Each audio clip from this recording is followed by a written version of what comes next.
بسم اللہ الرحمن الرحیم۔ صرف 5 منٹ کا مدرسہ قرآن و حدیث کی روشنی میں 1 شوال المکرم۔ نمبر 1، اسلامی تاریخ۔ ام المؤمنین حضرت خدیجہ رضی اللہ تعالی عنہا۔ حضرت خدیجہ رضی اللہ تعالی عنہا بنت خویلد بڑی باکمال اور نیک سیرت خاتون تھیں۔ ان کا تعلق قریش کے معزز خاندان سے تھا۔ وہ خود بھی با اثر اور کامیاب تجارت کی مالک تھیں۔ ان کی پہلی شادی ابو حالہ سے ہوئی، جن سے 2 لڑکے پیدا ہوئے۔ ان کے انتقال کے بعد دوسری شادی عتیق بن عائد مخزومی سے ہوئی، ان سے 1 لڑکی پیدا ہوئی۔ کچھ دنوں کے بعد عتیق کی بھی موت ہو گئی۔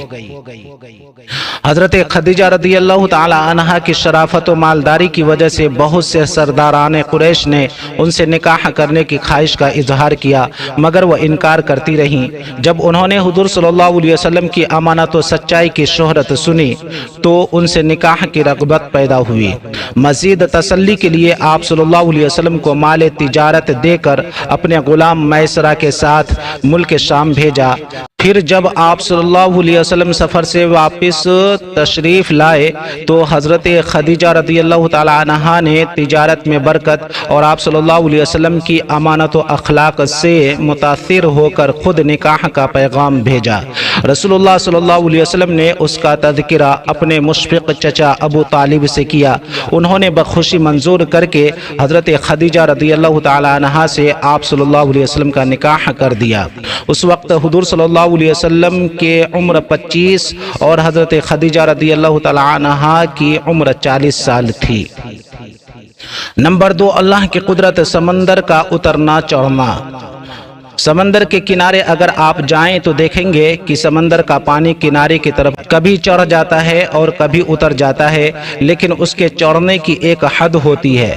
اگر وہ اس حد کو پار کر جائے تو زبردست جانی و مالی نقصان ہو جائے، کیونکہ دنیا کا 3 حصہ پانی اور 1 حصہ خشکی ہے۔ یہ اللہ تعالیٰ کی زبردست قدرت ہے جس نے سمندروں کو ان کی حدوں میں روک رکھا ہے۔ نمبر 3، ایک فرد کے بارے میں، اللہ تعالیٰ پوری کائنات کا رب ہے۔ قرآن میں اللہ تعالیٰ فرماتا ہے، سن لو، اسی کا کام ہے پیدا کرنا اور حکم چلانا۔ وہ بڑے کمالات والا اللہ ہے جو تمام عالم کا پروردگار ہے۔ سورہ اعراف۔ پوری دنیا کا رب اللہ تعالیٰ ہی ہے، لہذا ہمارے لیے ضروری ہے کہ ہم اس پر ایمان لائیں اور اس کا حکم مانیں۔ نمبر 4، ایک سنت کے بارے میں، معاف کرنا۔ حضرت عائشہ رضی اللہ تعالی عنہا بیان کرتی ہیں کہ رسول اللہ صلی اللہ علیہ وسلم نے اپنی ذات کے لیے کبھی کسی سے کوئی بدلہ نہیں لیا۔ مسلم شریف۔ نمبر 5، ایک اہم عمل کی فضیلت، شوال میں 6 روزہ رکھنا۔ رسول اللہ صلی اللہ علیہ وسلم نے فرمایا، جو شخص رمضان کے روزوں کو رکھنے کے بعد شوال کے 6 روزے بھی رکھے تو وہ پورے سال کے روزے رکھنے کے برابر ہے۔ مسلم شریف۔ جو شخص شوال کے پورے مہینے میں کبھی بھی ان 6 روزوں کو رکھے گا تو وہ اس فضیلت کا مستحق ہوگا۔ نمبر 6، ایک گناہ کے بارے میں، منافق کی نشانیاں۔ رسول اللہ صلی اللہ علیہ وسلم نے فرمایا، منافق کی 3 نشانیاں ہیں، جب بات کرے تو جھوٹ بولے، وعدہ کرے تو پورا نہ کرے، جب کوئی امانت رکھی جائے تو اس میں خیانت کرے۔ بخاری شریف۔ نمبر 7، دنیا کے بارے میں، موت اور مال کی کمی سے گھبرانا۔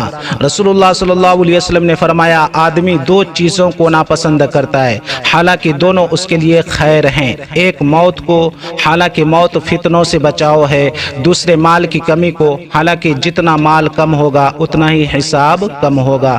مسند احمد۔ نمبر 8، آخرت کے بارے میں، ہر ایک کو نامہ اعمال کے ساتھ بلایا جائے گا۔ قرآن میں اللہ تعالیٰ فرماتا ہے، وہ دن یاد کرنے کے قابل ہے جس دن تمام آدمیوں کو ان کے نامہ اعمال کے ساتھ میدان حشر میں بلائیں گے۔ پھر جن کا نامہ اعمال ان کے داہنے ہاتھ میں دیا جائے گا تو وہ خوش ہو کر اپنے نامہ اعمال کو پڑھنے لگیں گے اور ان پر ایک دھاگے کے برابر بھی ظلم نہیں کیا جائے گا۔ سورہ بنی اسرائیل۔ نمبر 9 طب نبوی سے علاج، ہر بیماری کا علاج۔ رسول اللہ صلی اللہ علیہ وسلم نے فرمایا اللہ تعالیٰ نے ہر بیماری کے لیے دوا اتاری ہے، جب بیماری کو صحیح دوا پہنچ جاتی ہے تو اللہ تعالیٰ کے حکم سے بیمار ٹھیک ہو جاتی ہے۔ مسلم شریف۔ نمبر 10 قرآن کی نصیحت۔ قرآن میں اللہ تعالیٰ فرماتا ہے اللہ تعالیٰ تم کو حکم دیتا ہے کہ امانت والوں کو ان کی امانتیں واپس کر دیا کرو۔ سورہ نساء۔